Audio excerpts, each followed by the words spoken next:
हाथ पापुली झील ना लेखि शोई पड़तु। सकाळ हेबा मात्रे से झील पटिजिब, निजे आसिब तुम सहित कथा हेब, तुमको भल पाउची बोली कहिब। एही वशीकरण साहाय्य आपण सुंदरी सुंदरी झील को पटेई पारिबे। पड़िशा घर सुंदरी भाउज ठारू निजर मन मुताबक काम हासिल करिपारिबे। हाँ फ्रेंड्स, एही वशीकरण एते शक्तिशाली कि एहाकू करिबा पई आपनको कौनसी प्रकार पैसा खर्च करने को पड़बनी। आपण निज घरे बसी बसी सुंदरी सुंदरी झील को पटेई पारिबे। केउ भी विवाहिता नारी ठारू निजर मन मुताबक काम हासिल करिपारिबे। एही वशीकरण करिबा पई आपनको बेसी किछि करिबा को पड़बनी। केवल जेउ झील बा नारी को आपण निज बसरे करिबा को चाहुचंती बा पटेइबा को चाहुचंती, रातिरे सोइबा पूर्वरु तार नाम को निज हाथरे लेखिबे। तापरे मु आपनको किछि प्रयोग विधि शिखेइबी, आपण सेई प्रयोग विधि को ठीक भाबरे करिबे, किछि भी भूल भाल करिबेनी। मु आपनको जेमती शिखेइबी आपण ठीक सेही परि करिबे, तेबे जाई आपण देखिबे चमत्कार। आजी रातिरे आपण सोइबा पूर्वरु एही विधि को करिकि सोइबे, काली सखाळु देखिबे चमत्कार। जेउ झील पटु नथिला से झील आपे आपे पटिजिब, पागेली परी तुमको भल पाइबाकू लागिब।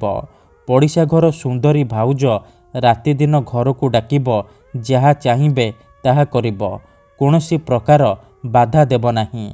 नमस्कार फ्रेंड्स, ओडिया फंडा चैनल को आपण मानकु स्वागत।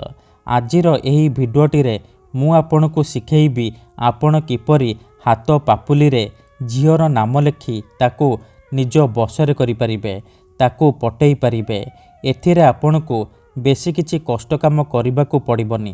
केवल रातिरे सोइबा पूर्वरु एही काम को करिबे, तापर देखिबे चमत्कार। केते थर एमिति हेइथाय कि आमे जेउ झील को भल पाऊ सीए आमको भल पाएनी, अन्य काहाकू भल पाए, आउ आमे ता पछरे गोड़ेई गोड़ेई निजर सबु समय सारी देउ। जदि आपण भी एहीपरि समस्या पड़िछंती, जेते चेष्टा कले मध्य से झील को पटेई पारुनाहांती, ता पछरे गोड़ेई गोड़ेई निजर सबु समय सारी सारिलेणी, किंतु से झील को पटेई पारुनाहांती, तेबे आजी रातिरे हाथ पापुली रे तार नाम लेखि सोई पड़ंतु। ग्यारंटी देउची, आजी रातिरे आपण एही विधि को करिबे, सकाळ हेबा मात्रे देखिबे चमत्कार। से झील आपण को देखिबा मात्रे निजे आसी आपणक सहित कथा हेब, आपणको भल पाउची बोली कहिब। एही वशीकरण करिबा अति सहज। केउ भी पुओ बा झील एहाकू अति सहजरे करिपारिबे।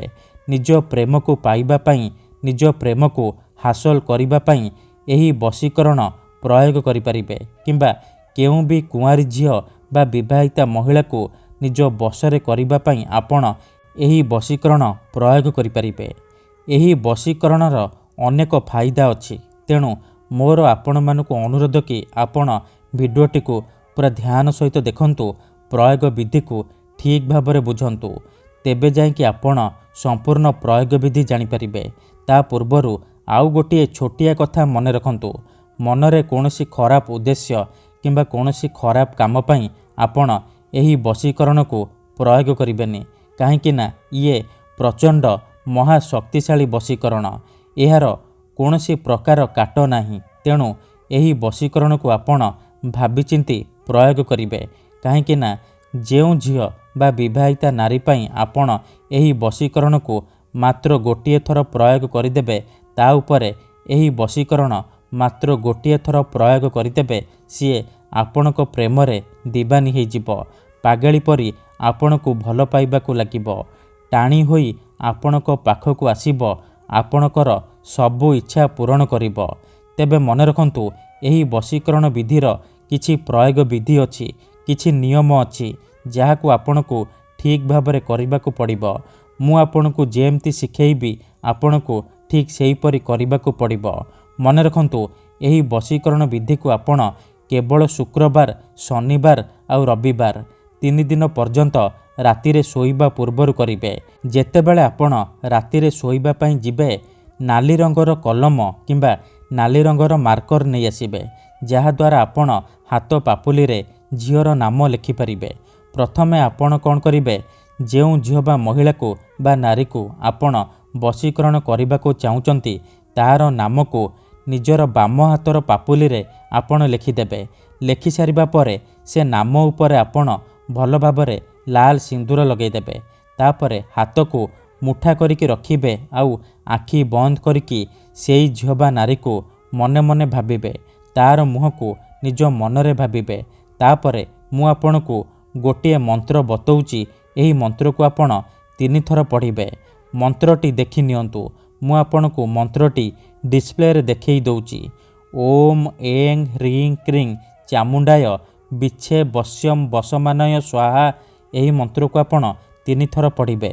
3 ଥର ମନ୍ତ୍ର ପଢ଼ି ସାରିବା ପରେ ଯେଉଁ ମୁଠା କରିଛନ୍ତି ସେ ମୁଠା ଉପରେ 3 ଥର ଫୁଙ୍କିଦେବେ।